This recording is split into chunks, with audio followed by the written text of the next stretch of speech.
Hello, peoples! Once again, your boy, your man, your YouTuber, Jack McCarthy! And today, I'm doing another reaction video of 3 True Disturbing Quarantine Stories, Volume 2. And this one is created by Mr. Nightmare. He's one of the greatest guys I know and comes up with the greatest stories I know. Now you're asking yourself, what's in the background? Well, this is my new room. You see, when you saw me in that other house, that was my Belmar beach house, like a winter rental thing. But this new room is actually pretty great and everything. And look, here's the best part. Before we get started, hang on, just give me a second. It's hard to find the switch. Aha! What do you think? I hope you guys can see it. It says, Jack lives here. I know, it's so pee-pee. Like paper. Here, let me just bend the camera a little. There. What do you think? Give it a hashtag cool. Alright. Now let me just adjust it a little. Here we go. Now, and anyway, today I'm doing the latest reaction video. You know what? I think I'm going to leave it on. You guys seem to like it. Plus, you can see the camera thing fine, and so can I. So anyway, this is the latest reaction video of 3 True Disturbing Quarantine Stories. And yeah, I recently moved from my Belmar house, just a couple towns over. I like to stay hidden just in case. I know SML does do it with their fans and everything, but I like to meet my fans on the streets and everything. I'm usually fine with that. But either way, let the show begin.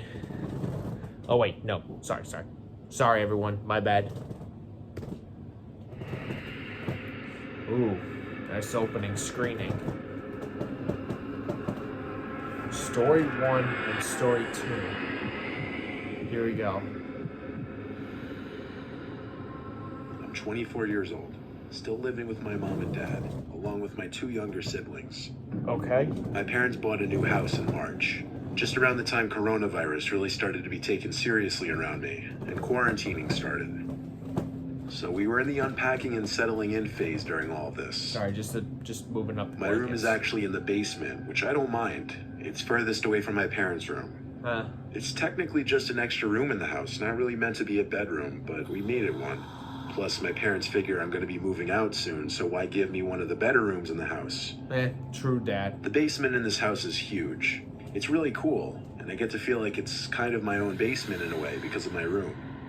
But right off the bat moving here, weird things would happen. Inside my room, mostly at night, I'd hear strange sounds inside the walls. I knocked on the wall, and it seemed to be hollow. Behind me. There's a vent in the room. I thought maybe there was an animal in the vents. It's a possibility. I used my I had a iPhone raccoon in flashlight my to get a look my inside, first house. but I couldn't really see anything. Huh. Yeah, Whatever, house noises, I figured. If it persisted, I would tell my dad to look into it. I set up my Xbox on the basement TV. In fact, I usually just chill in the basement instead of my room. Huh. I used the 50-inch TV my dad set up down there. One night on the first week in the house, I was playing Warzone on my Xbox when I heard this distinct sound come from the side of the basement where my room was. It was muffled by a wall, which led me to believe it came from my room.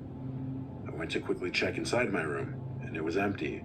I hurried back to my game so that I wouldn't die, but to best describe the noise I heard, it sounded like a heavy glass object being placed on a table or something. I figured it probably came from upstairs. Maybe. Literally the next night, I woke to some weird muffled thumps. I couldn't tell if it was above my room or to the side of my room. I took my phone again and went to the air vents, but once again, even with the light, I couldn't see anything in there. I was starting to worry a small animal might be in the vents or living inside the walls.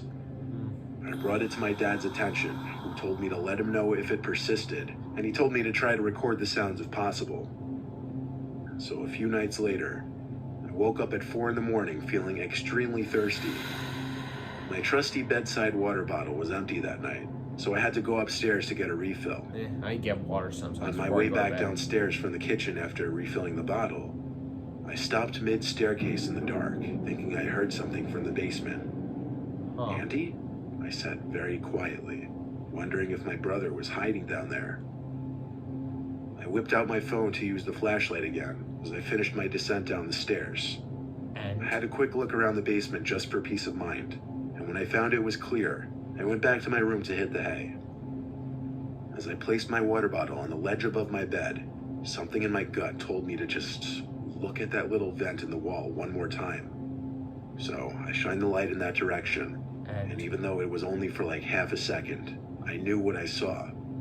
There was someone looking through the holes in the vent for just a brief moment. I saw their eyes clear as day, but they moved away just as the light revealed them. What did I do? You probably hope I ran to the vent to get a look inside and see who was in there. Nope. But no. Instead, I screamed like a girl as I ran all the way back upstairs, yelling for my dad like a child. My whole family came down the stairs to my room. I brought them to the vent in my room and shined the light in it again. My dad took a look. Of course, there was no one in sight now. I'm not even lying when I say my mom and dad told me the cliche I was seeing things because I hadn't gotten enough sleep and I was tired. I didn't buy it. I wasn't sleeping there that night.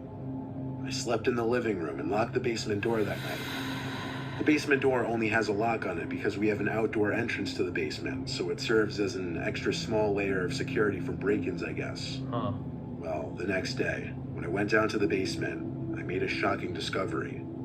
There was some kind of secret door in the wall that was left open. I immediately called my dad down, and we went inside of it together. There was a blanket on the floor of this little hidden room, along with a small wooden stool-like thing. Holy If shit. you walk down this ever so tiny corridor, you'd come to the vent that peers into my room. This discovery would otherwise be cool, if it didn't lead to the realization that someone has been living in this room, possibly raiding our kitchen, and possibly watching me in my room as I slept. I think when the person living in the room heard the commotion I made the night before, they figured it was time to bail. Yeah. I just still fear that they may come back. Yeah, I would fear that if they ever come back.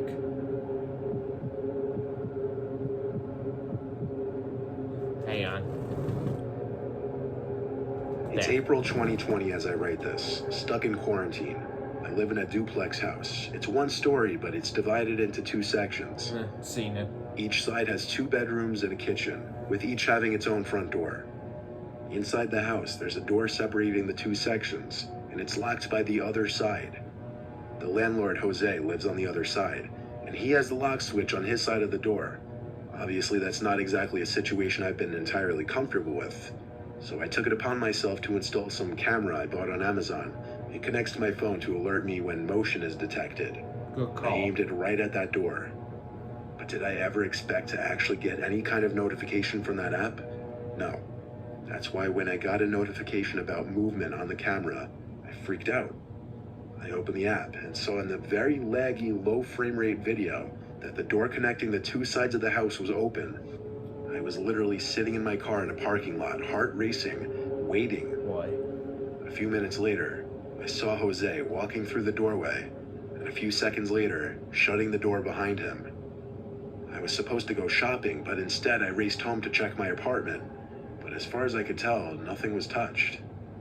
I didn't know whether to confront him or see if it persisted, but the curiosity just ate away at me that night. I knocked on his front door and told him about my camera, and that I knew he entered my apartment. He admitted it right away, but he had a reason. He said he smelt a burning smell that he thought was coming from my side of the house, and he knew I wasn't home, so he had to check if I left the oven on. Given that I couldn't find anything stolen, I had to just say, okay, thanks. I mean, realistically, it was a viable reason for him to come in, right? Still, that night while I was in bed, I wasn't happy about him just coming into my side of the house. I mean, that's against the law, isn't it? Yeah, kinda. Given that we're both always home now makes the situation a little more tense. A few days later, I was up really late on a Zoom call with my friends when I got that dreaded notification on my phone that there was movement. I closed my laptop for like a second to go outside my room. All of my lights were off out there, obviously. It was like 3 a.m. I was in the living room, and I saw Jose standing in the corner. He had something in his hand that I couldn't see, but he was surely looking at me. I could only see him because the light from my bedroom came out to the living room slightly. He started walking to me like a zombie. I told him to chill out as I backed away into my room. When I saw him still approaching me with this lifeless posture, I slammed the door shut and locked it. He started to pound on the door with some blunt object and tried the doorknob. I yelled at him to stop before I called the police. And just like that, he stopped. And a few seconds later, I heard the door separating the apartment slam shut. I peeped into the outside, and he appeared to be gone. I got the police on the phone and had them come to the house. We got Jose to come to my side of the house. He claimed he didn't remember a thing, and as the four of us watched the footage on my phone of him entering my side of the apartment, he had this look of fear and remorse. That's when he claimed he has a sleepwalking problem that's gotten worse recently, and he's on a bunch of medications. The police asked me if I wanted to press charges. I looked at Jose and said no. However, as soon as the police left, I barricaded that door with my dresser and started looking for new apartments. Good call. I haven't seen Jose since, and I'm not staying here much longer. I don't think I believe his sleepwalking story. It truly seemed he was trying to hurt me that night. Or worse. Story 3. Hang on, one more ad. Quarantining and social distancing has had my friends and I going crazy. So to spice things up, we wanted to explore the abandoned farmhouse down the road. It was my friends Luke, Kyle, and I. Luke drove us. It was only a 10-minute drive. We pulled up this hilly road onto this enclosed property where this once-occupied farm sits. Most people in the area have passed by this place at least once and are aware of its abandonment. Breaking in was easy. We just broke a window on the ground level and hopped in through there. The place was so old we saw dust particles floating everywhere in the light beams from our flashlights. The most noteworthy things we noticed were the lack of furniture and extremely creaky floors. Even though the place was known to be abandoned, we still expected at least some things left behind. However, it seemed people had already looted the place out. The three of us branched off a bit to different sections of the house to explore, and within a minute, Kyle came tiptoeing back to us and whispered that he heard someone or something in another room. I whispered where, and he pointed. He refused to go over there, while Luke and I just quietly laughed, thinking he was either being a pussy or trying to freak us out. Not gonna lie, given the setting, that dark, quiet old farmhouse surrounded by woods in the dead of night, his claims did give me goosebumps. Luke and I still proceeded quietly to the room that he was pointing at. It was impossible not to make at least a little creaking on those terrible rotting wood floorboards. Then we discovered that the little room contained a two-way staircase, one going upstairs, another going to the basement. But when I approached the basement staircase, my goosebumps came back when I realized most, if not all, of the stairs had collapsed, and at this point, it was more so just a hole in the floor. Luke dared me to look down into the basement. I was going to, and I for sure heard a noise come from down there. It was this creaking sound that would repeat every couple seconds. I turned to Luke and whispered, "Do you hear that?" He nodded his head and whispered back to go look down there. I took a deep breath and said, "To hell with it, I'll do it." I crept to the disturbing-looking hole in the floor and shined my flashlight into the darkness below. At first, I didn't see anything except a concrete floor in the basement and small piles of rotted wood. But then I got on my knees to get a deeper look in the basement. And that's when we heard... My hand just jerked to the right where I heard the voice, and I saw an old woman with long gray hair in a rocking chair. She was looking at me with this lifeless smile. It had this hint of malice to it. I fell backwards and dropped my flashlight. I yelled at the top of my lungs to run to my friends. Kyle already left the house and was waiting in the car. Luke and I then got to the car, and I was yelling at him the whole time to hurry up. Once we exited the property, I felt a lot better. Luke heard the voice too. He didn't see what I saw though.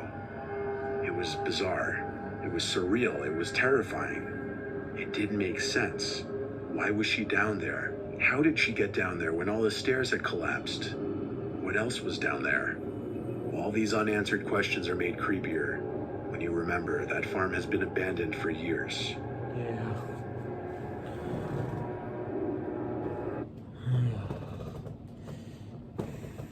I'm I'm fine. I got shooked up at some scenes, like, woof. And I just realized something. He saw an old lady down there. What if that old lady used to live on that farm? And what if he saw the ghost of her? Just a theory. Damn, these stories get creepier and creepier. There was the creepy guy hiding in the walls. Next came the paranoid realtor that was always creepy, and now this. Oof. I'm telling you, these things give me goosebumps, and it makes the hairs all over my skin just stand up like a porcupine. I hope I never have these experiences, but if I ever do, I'll make sure that it's on video, and I will make sure I will submit my story right to Mr. Nightmare so you guys can understand. I hope you guys enjoyed this video. Don't forget to subscribe to my channel and make sure you click the bell so you never, ever, ever, ever, ever miss out on an update. And just make sure you stay tuned for more videos. I know I promised more videos. I've just been busy with some other things, but I promise you there will be more videos in the future. In the meantime, I'll make sure that you guys do see more videos over the summer. Okay, and may God be with you all during this quarantine thing, and I hope that we do, and I hope that this does end and everything goes back to normal and all businesses will reopen again. In the meantime, this is Jack McCarthy here, signing off. Bye.